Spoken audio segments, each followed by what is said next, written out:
Good morning. कैसे हैं आप सभी? आई होप अच्छे ही होंगे, स्वस्थ होंगे और मैं भी बहुत अच्छी हूँ। Welcome back to my Neha Gupta blog. तो मैं आज का ब्लॉग मॉर्निंग से शुरू करने जा रही हूँ। अभी मॉर्निंग के 9 बज रहे हैं।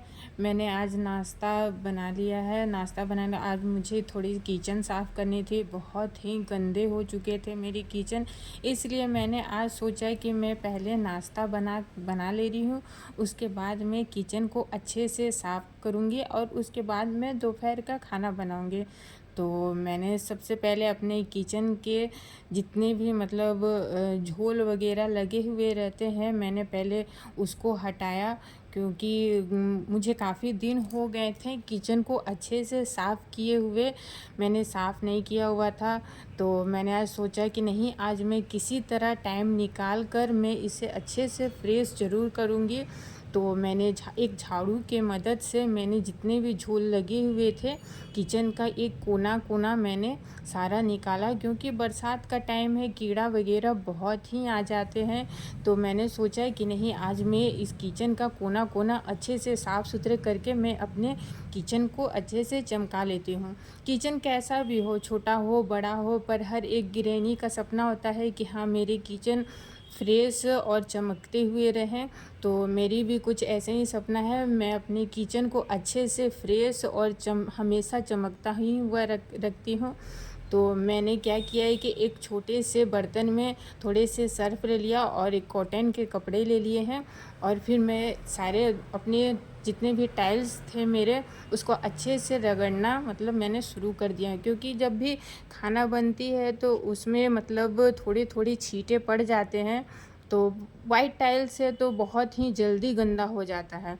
तो मैं क्या करती हूँ कि जब भी मैं 1 हफ़्ता का ब्रेक ज़रूर ले लेती हूँ, क्योंकि जल्दी जल्दी नहीं हो पाता है। मेरी एक छोटी सी बेबी है, मैं बहुत जल्दी जल्दी किचन या साफ़ नहीं कर पाती हूँ। जो मतलब सामने में रह जाता है थोड़ा बहुत, जैसे दाल बनाने से क्या होता है कि वाइट टाइल्स पे बहुत जल्दी ही दाल का छींटा दिखने लगता है। तो मैं क्या करती हूँ कि अक्सर जहाँ खाना बनाती हूँ वहाँ दाल का छींटा जब भी होता है, ऐसे मैं पर डे तो किचन जब साफ़ करती हूँ तो जहाँ खाना बनती है मैं वहाँ पर डे साफ़ कर लेती हूँ। पर पॉसिबल नहीं हो पाता है कि मैं हर रोज़ मतलब किचन को मतलब पूरे टाइल्स को पोंछ सकूँ। और जिनकी वाइट टाइल्स है किचन की, वो तो समझ ही सकती हैं कि कितना मेहनत पड़ता है मतलब कि वाइट टाइल्स को साफ़ करना। तो और उसमें गंदगी भी बहुत जल्दी दिखने लगती है। तो इसीलिए मैं क्या करती हूँ कि 1 हफ़्ता में मतलब जितने भी टाइल्स हैं मेरे, ज़्यादा छोड़ूँगी तो वो और भी गंदे लगेंगे। तो इसीलिए मैं क्या करती हूँ, हर 1 हफ़्ता में मतलब सारे टाइल्स जितने भी हैं मैं सारे अच्छे से साफ़ कर लेती हूँ। और मैंने ये डब्बे में, क्योंकि जब भी खाना बनती है तो ये थोड़े से ऑयल से ऊपर चिपचिपे हो जाते हैं, क्योंकि जब भी, क्योंकि मेरे ओपन किचन है, अभी तो बॉक्स वगैरह बने हुए नहीं हैं उसमें, तो मैं जो भी खाना बनाती हूँ वो क्या होते हैं कि थोड़े से चिपचिप डब्बे वगैरह हो जाते हैं। तो इससे जब भी टाइम मिलता है हमको, तब क्या करती हूँ कि वही सर्फ़ पानी थोड़े कॉटन कपड़ा में लगा करके इसे हमेशा पोंछती रहती हूँ, कि क्योंकि वो चिपचिप ना हो। क्योंकि बरसात का टाइम है कि आप साफ़ सुथरा नहीं रखिएगा तो बहुत सारे मतलब कीड़े मकोड़े गंदगी क्योंकि खाना बनता है तो किचन को फ्रेश तो रखना ही चाहिए। और मैं अक्सर मेरी यही रहती है कि मैं हमेशा किचन को अच्छे से साफ़ सुथरा रखूं। और सबसे इम्पॉर्टेंट, मैं अपने गैस चूल्हे को अच्छे से साफ़ सुथरा करती हूँ। ये मेरे गैस चूल्हे बहुत ही पुरानी है, इसीलिए थोड़ी सी उसमें ब्लैक ब्लैक कुछ मतलब जला हुआ बैठ गया है। क्योंकि कभी कभी भूल जाता है इंसान, तो कभी कभी कुछ चीज़ें जल जाती हैं तो वो क्या होता है कि बैठ जाता है, और मैं तुरंत नहीं उसको साफ़ करने से, कि इसीलिए वो अब मैं उसे अच्छे से साफ़ करती हूँ तो वो पूरे अच्छे से क्लीन नहीं हो पाता। पर मैंने बहुत सारे मतलब उसके जितने भी ब्लैक बैठे हुए थे, मैंने फिर भी बहुत क्लीन कर दिया है उसको। तो मेरे गैस चूल्हे को मैंने अच्छे से साफ़ कर दिया, उसके नीचे भी साफ़ कर दिया, क्योंकि बहुत क्या होता है कि अगर मैं नीचे नहीं साफ़ करूँगी तो कॉकरोच वगैरह आने के बहुत चांसेस रहते हैं। इसीलिए मैं अक्सर क्या करती हूँ कि गैस के नीचे भी साफ़ करती हूँ, और मेरी किचन में कॉकरोच ये सब नहीं है। तो फ्रेश रखने के यही फ़ायदे हैं।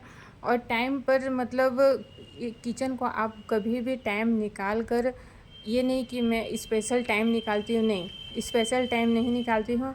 जब भी मॉर्निंग में टाइम मिल जाती है, मैं नाश्ता बना करके और मैं अपने सारे जितने भी किचन की साफ़ सफाई, कभी बेडरूम की साफ़ सफाई मैं अक्सर कर लेती हूँ, क्योंकि मुझे अच्छा लगता है सारे परफेक्ट तरीके से काम होना। गंदगी नहीं अच्छी लगती है घर में, और थोड़ी साफ़ सफाई रहती है तो पॉजिटिव बनी रहती है।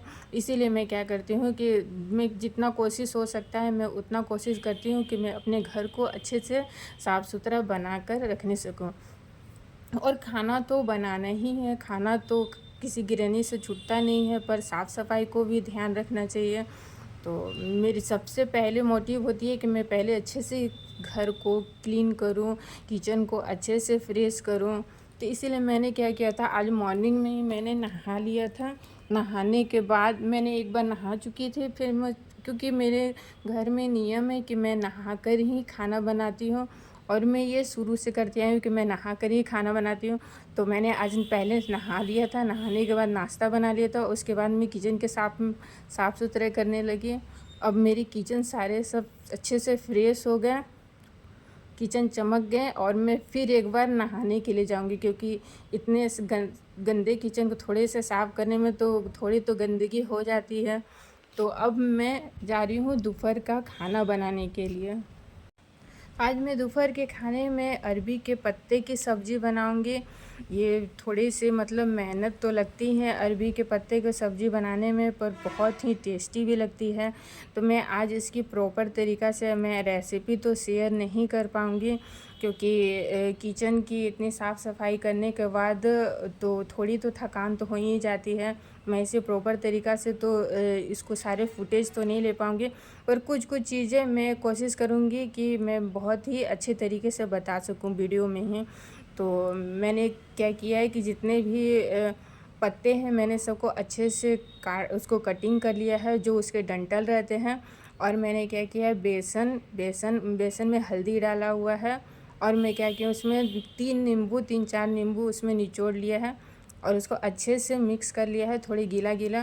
तो और उसको क्या करूँ, मैं सारे पत्ते में एक एक करके पत्ते को अच्छे से लगाऊंगी।